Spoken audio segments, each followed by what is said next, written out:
ഒരു വർഷത്തോളമായി ഈ പ്രോഡക്റ്റ് ഞാൻ മേടിക്കണം എന്ന് വിചാരിക്കുന്നു കേട്ടോ. അത്രത്തോളം റിവ്യൂസ് കണ്ടിട്ടാണ് ഞാനിത് വാങ്ങിയത്.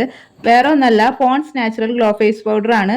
2 ഷെയ്ഡ് ഉണ്ട്, ഒന്ന് പിങ്ക് ഒന്ന് ബി ഗ്ലോ. സെലിബ്രിറ്റീസ് വരെ ഇതിന് നല്ല റിവ്യൂ ആണ് കേട്ടോ പറഞ്ഞിരുന്നത്. പക്ഷെ ഇത്രയും ഒക്കെ ഹൈപ്പിന്റെ ആവശ്യമുണ്ടോ? ഡെയിലി യൂസിന് ഇത് നല്ലൊരു ഓപ്ഷൻ തന്നെയാണ് കേട്ടോ. പ്രത്യേകിച്ചും ഫ്രഷ് ലുക്ക് കിട്ടാനും ഒരെണ്ണമയൊക്കെ നിയന്ത്രിക്കാനൊക്കെ നല്ലതാണ്. പെട്ടെന്ന് ബ്രൈറ്റ്നസ് ഒക്കെ നമുക്ക് തോന്നും. പിന്നെ ലൈറ്റ് വെയിറ്റ് ആണ്. ഓഫീസിലോ കോളേജിലൊക്കെ പോകുന്നവർക്ക് ചടപടാന്നൊന്നും ഒരുക്കി പോകാൻ നല്ലൊരു ഓപ്ഷൻ ആണ് കേട്ടോ. പിന്നെ അഫോർഡബിൾ ആണ്, ട്രാവൽ ഫ്രണ്ട്ലി ആണ്, നമ്മൾ പോക്കറ്റിലൊക്കെ വെച്ച് പോകാൻ നല്ലതാണ്.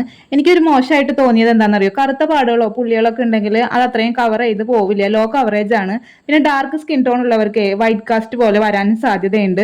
ഡ്രൈ സ്കിൻ ഉള്ളവർക്കും അത് കൂടുതൽ ഡ്രൈ ആവാൻ സാധ്യതയുണ്ട് കേട്ടോ. പിന്നെ ഇത് ഇടുമ്പോൾ ഞാനൊരു ടിപ്പ് പറഞ്ഞുതരാം. മാറ്റ് ലുക്ക് ആണ് നമുക്ക് വേണ്ടെങ്കിൽ പഫ് യൂസ് ചെയ്താൽ മതി, അപ്പൊ നല്ലൊരു മാറ്റ് ലുക്ക് കിട്ടും. നാച്ചുറൽ ആണ് വേണ്ടെങ്കിൽ ബ്രഷ് യൂസ് ചെയ്താൽ മതി കേട്ടോ. എന്റെ ബാക്ക്ഗ്രൗണ്ടിലേക്ക് ശ്രദ്ധിക്കണ്ട കേട്ടോ, എന്നെ ശ്രദ്ധിച്ചാൽ മതി. എത്ര ശ്രമിച്ചിട്ട് മോള് പോകുന്നുണ്ടായിരുന്നില്ല. അപ്പൊ അടുത്ത വീഡിയോയിൽ വരാം. ബൈ.